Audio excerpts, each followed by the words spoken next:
치매는요, 단순히 나이 들어서 깜빡깜빡하는 병이 아니에요. 성격이 바뀌고 행동이 달라지고 혼자서 일상생활하기 어려워지는 진행성 뇌질환입니다.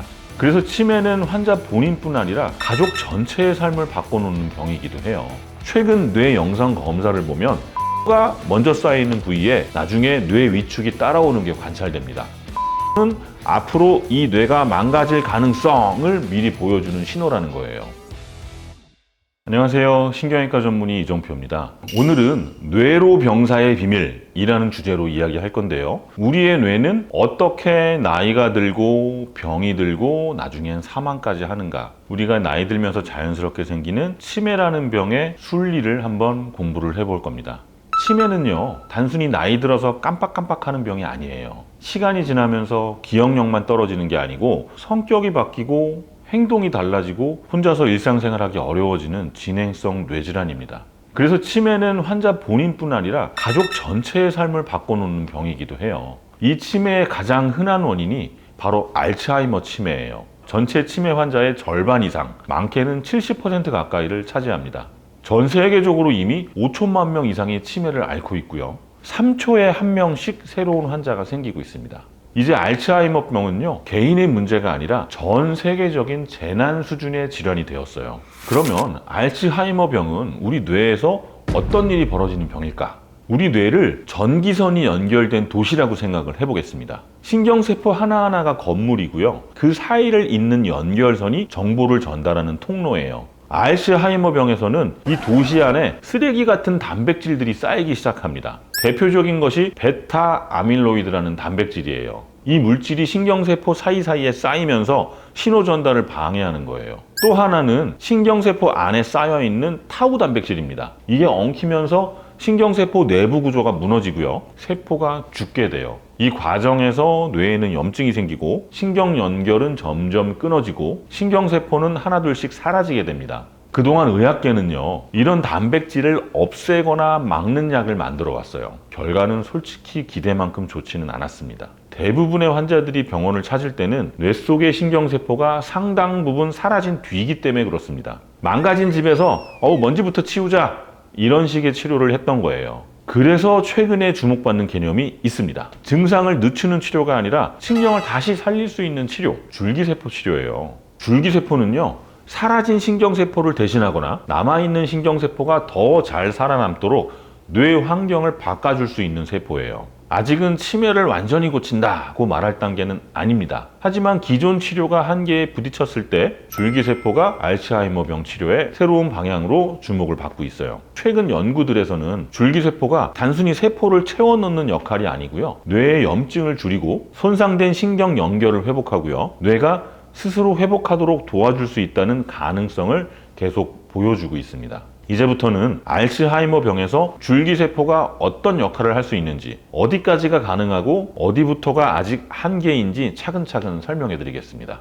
치매는 뇌에서 왜, 어떻게 생기는가?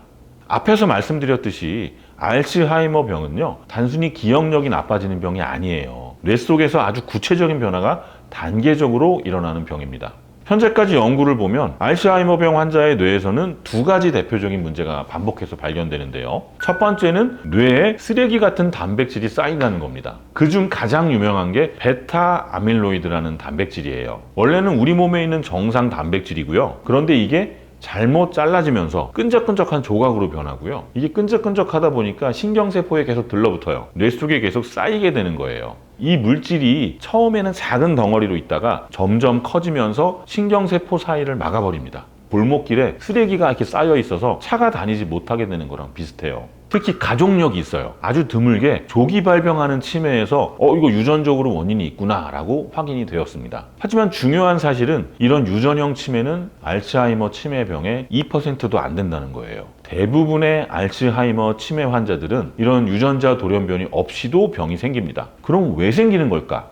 여기서 중요한 두 번째 단백질이 등장을 해요. 타우 단백질이에요. 타우 단백질은요, 원래 신경세포 안에서 세포의 뼈대 역할을 하는 굉장히 중요한 단백질입니다. 신경세포가 길쭉한 모양을 유지하고 정보를 전달할 수 있게 도와주는 역할을 해요. 그런데 알츠하이머 병에서는 이 타우 단백질이 과도하게 변형이 되고 서로 엉켜버려요. 이렇게 엉킨 타우가 세포 안에 실타래처럼 쌓이고요. 결국 신경세포 내부 구조를 무너뜨립니다. 흥미로운 점은 이 타우 단백질의 축적 정도가 기억력 저하의 정도와 가장 잘 맞아 떨어진다는 거예요. 최근 뇌 영상 검사를 보면 타우가 먼저 쌓여있는 부위에 나중에 뇌 위축이 따라오는 게 관찰됩니다. 타우는 앞으로 이 뇌가 망가질 가능성을 미리 보여주는 신호라는 거예요. 그래서 요즘은 베타 아밀로이드보다 타우가 더 중요한 거 아니냐라는 이야기가 나오고 있습니다. 하지만 여기서 중요한 포인트가 있어요. 치매는요, 베타 아밀로이드 하나, 타우 하나 이걸로 설명되는 병이 아니라는 거예요. 실제 연구를 보면 베타 아밀로이드가 쌓여 있어도 기억력이 정상인 사람도 있고요. 베타 아밀로이드가 거의 없어도 신경 연결이 끊어지고 인지 기능이 떨어지는 경우가 있습니다. 가장 먼저 망가지는 것은 뇌 속 신경세포 간의 연결,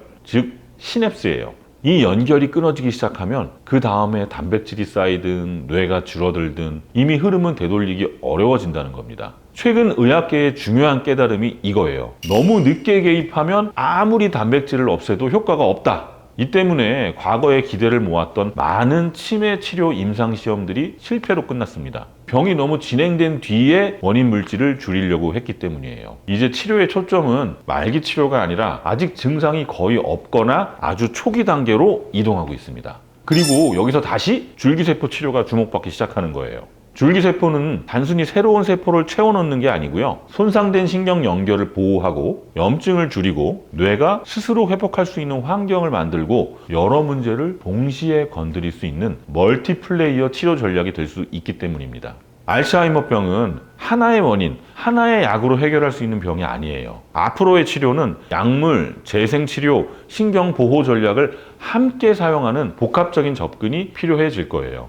이제 다음으로 줄기세포가 실제로 뇌에서 어떤 역할을 할 수 있는지, 그리고 지금까지 어떤 연구 결과들이 나왔는지 차근차근 설명드릴게요. 앞에서 치매는 하나의 원인으로 설명할 수 없는 아주 복잡한 병이라고 말씀드렸잖아요. 그래서 줄기세포 치료도 하나의 줄기세포로 다 해결한다 라기보다는 어떤 줄기세포를 쓰느냐에 따라서 기대할 수 있는 역할이 달라집니다. 크게 세 가지로 나눠서 좀 쉽게 설명드리면요. 첫 번째는 배아 줄기세포예요. 잠재력이 가장 크지만 현실적인 제약도 큰 문제가 있습니다.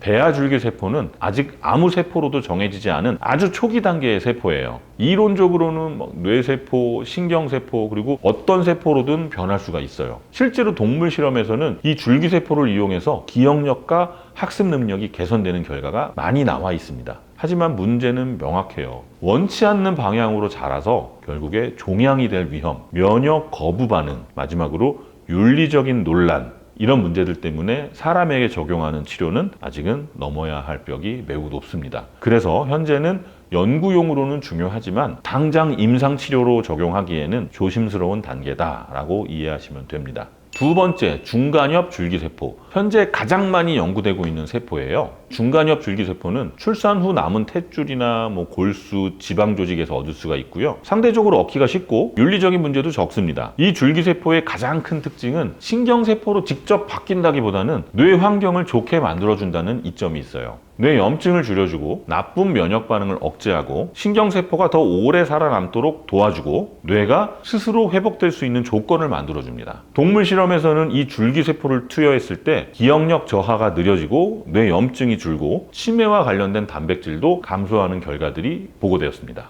그래서 현재 가장 현실적으로 임상 연구가 많이 진행 중인 줄기세포가 바로 이 중간엽 줄기세포예요.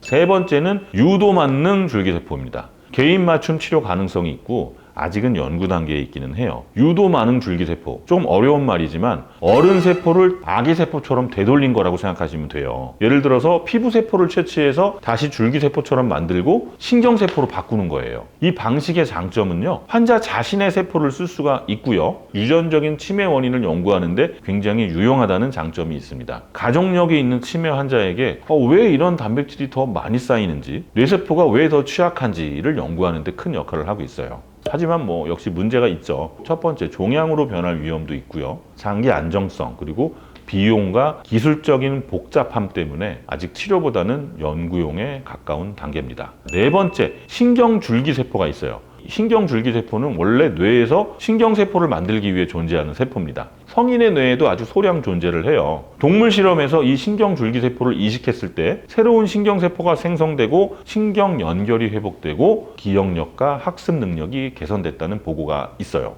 이 신경줄기세포는 뇌에 좋은 성장인자를 많이 분비하기 때문에 남아있는 신경세포들을 보호하는 역할도 합니다. 하지만 역시 이식된 세포가 원하는 신경세포로 정확히 자라도록 완벽하게 조절하는 건 쉽지 않은 한계가 있습니다. 정리를 해보면요. 알츠하이머 병이라는 건 하나의 원인, 하나의 세포로 해결할 수 있는 병이 아니에요. 줄기세포 치료도 어떤 줄기세포를 쓰느냐, 언제 개입하느냐, 어떤 치료와 함께 쓰느냐에 따라서 역할이 완전히 달라져요. 지금까지의 연구들은 줄기세포가 치매를 완치한다 라기보다는 뇌를 보호하고 악화를 늦추고 회복 가능성을 열어두는 도구가 될 수 있음을 보여주고 있습니다. 자, 오늘은 알츠하이머 치매에서 줄기세포가 왜 주목받는지를 설명드렸어요. 다음번에는 실제 줄기세포 치료가 어떻게 적용되고 있는지를 알려드리겠습니다. 자, 오늘 내용 도움되셨으면 구독과 좋아요, 알림 설정 부탁드립니다. 감사합니다.